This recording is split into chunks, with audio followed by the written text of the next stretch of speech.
নমস্কার ভিউয়ার্স, আশা করি আপনারা সবাই খুব ভালো আছেন। আপনাদের সকলের সুস্বাস্থ্য কামনা করে আজকের ব্লগ শুরু করছি। ভিউয়ার্স, এই মুহূর্তে আমি নদিয়া জেলার শান্তিপুরে অবস্থান করছি। আমি শান্তিপুর থেকে গুপ্তিপাড়া গঙ্গা ঘাটের দিকে যাচ্ছি, যেখান থেকে শান্তিপুর গঙ্গা পেরিয়ে ওপারে হুগলি জেলার গুপ্তিপাড়া। আমি সেই রাস্তায় আপনাদেরকে নিয়ে যাচ্ছি এবং সেখানে একটা অশ্বত্থ গাছ আছে এবং অশ্বত্থ গাছের যে ঝুড়ি নেমেছে সেই ঝুড়ি দিয়ে একটা প্রাকৃতিকভাবে মন্দির তৈরি হয়েছে। আপনারা এই সামনে দেখতে পাচ্ছেন সেই অশ্বত্থ গাছটা এবং অশ্বত্থ গাছের নিচে অশ্বত্থ গাছের ঝুড়ি থেকে তৈরি প্রাকৃতিকভাবে একটা শিব মন্দির।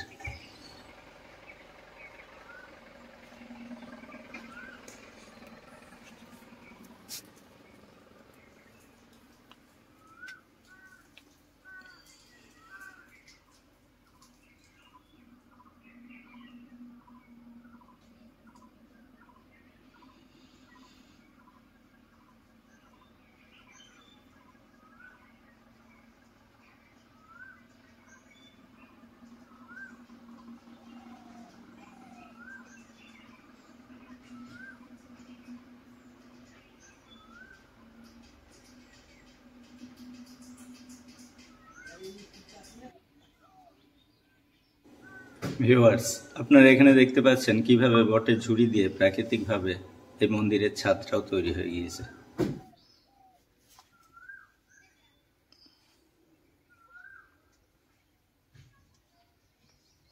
ভিউয়ার্স, আমি আমার এই ব্লগে ইচ্ছাকৃতভাবে কোনো রকম ব্যাকগ্রাউন্ড মিউজিক ইউজ করিনি, কারণ আমি আপনাদেরকে বিভিন্ন ধরনের পাখির কলকাকলি শোনার একটা অভিজ্ঞতা দিতে চাইছি এই ব্লগের মাধ্যমে। আপনারা এই ব্লগে শুনতে পাবেন কত ধরনের পাখির আওয়াজ।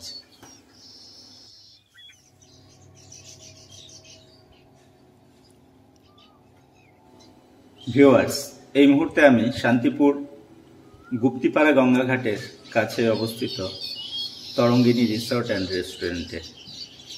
এই রিসোর্ট অ্যান্ড রেস্টুরেন্টটা গঙ্গার একদম তীরে অবস্থিত এবং সুন্দর একটা মনোরম পরিবেশে। আমি এটা কোনো রকম প্রমোটিং করছি না এই রেস্টুরেন্ট বা এই রিসোর্টটার, কারণ রিসোর্টে থাকা প্রথম কথা আমি পছন্দ করি না। আমি প্রকৃতিকে পছন্দ করি। এরকমভাবে কৃত্রিমভাবে রিসোর্ট তৈরি হয়ে যে বিজনেস চলছে বা যেখানে মানুষ থাকে, যদিও তাদের পছন্দ অপছন্দ তাদের ব্যাপার, কিন্তু আমি কখনোই এই ধরনের রিসোর্টে থাকতে পছন্দ করি না। দ্বিতীয় কথা হচ্ছে, আমি ফুড ব্লগারও নই, খাদ্য রসিকও নই। এখানে এসেছিলাম ছবি তুলতে এবং ভিডিও করতে, কারণ এখানকার প্রাকৃতিক পরিবেশটা সত্যি অসাধারণ। তাই বাধ্য হয়েও এখানে কিছু খেতে হয়েছিল। তবে খাদ্যের কোয়ালিটি কী সেসব নিয়ে আমি আপনাদেরকে কিছু বলতে পারবো না, কারণ আমি খাদ্য রসিকও নই। খিদে পেয়েছিল, খেয়েছিলাম, খেতে হতো তাই। তবে এখানকার পরিবেশ খুব সুন্দর। আপনারা এখানে আসলে ঘুরে যেতে পারেন, চাইলে কিছু খেতেও পারেন, আর যারা রিসোর্ট পছন্দ করেন তারা এখানে আসলে রাত কাটাতেও পারেন।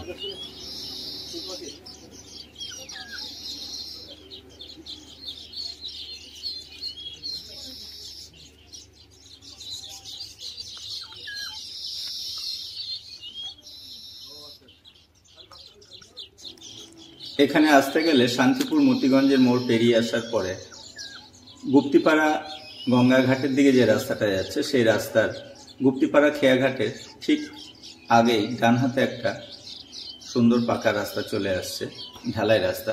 সেই রাস্তা ধরে 500 মিটার মতন আসার পরেই আপনারা এই রিসোর্টে উপস্থিত হতে পারবেন।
এই রিসোর্টে থাকার রেন্ট কেমন বা অন্যান্য কি সুযোগ সুবিধা আছে সেসব সম্পর্কে আপনাদের কোনো ইনফরমেশন আমার দেওয়ার ইচ্ছে নেই এই ব্লগে।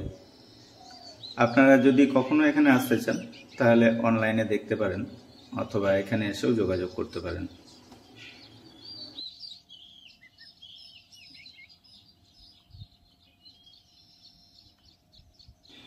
এই রিসোর্ট এবং রেস্টুরেন্টের সম্পর্কে যদি কিছু বলতেই হয় তবে বলতে পারি এখানকার যারা স্টাফ তাদের ব্যবহার সত্যি খুব ভালো, আমার ভালো লেগেছে তাদের ব্যবহার।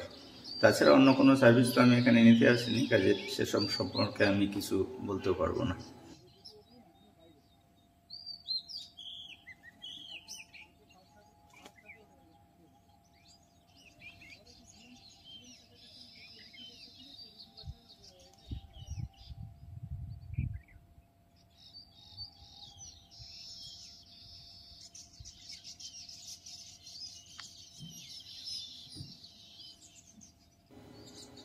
শহরের নাগরিক জীবনে যারা ক্লান্ত হয়ে উঠেছেন তারা এখানে আসতে পারেন।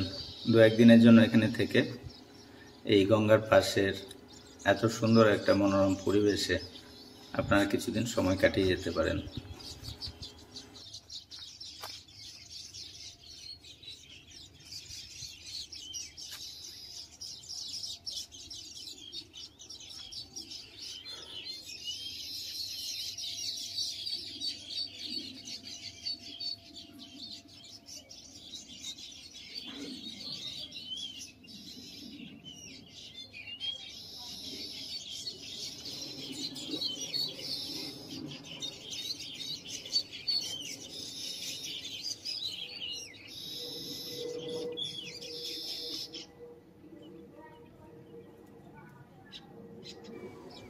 এই রিসোর্টের ভিতরে দেখুন একটা খেজুর গাছের উপরে কত বাবুই পাখির বাসা এবং অসংখ্য বাবুই পাখি এখানে সারাক্ষণ কিচিরমিচির করছে।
ভিউয়ার্স, রিসোর্ট থেকে ফেরার পথে এখানে মাঠের মধ্যে বেশ কিছু তাল গাছ ছিল।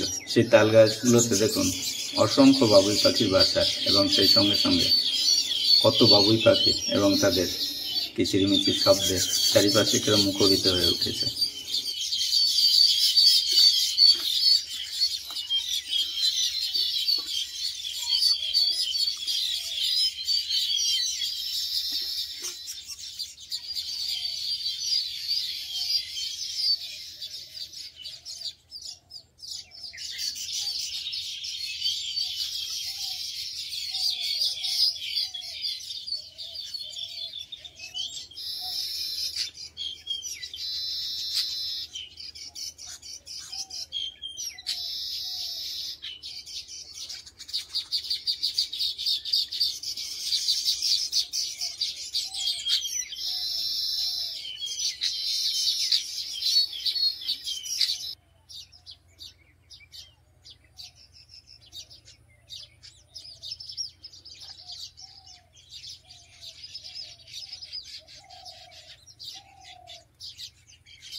ভিউয়ার্স, আজকের মতো ব্লগটা এখানেই শেষ করছি।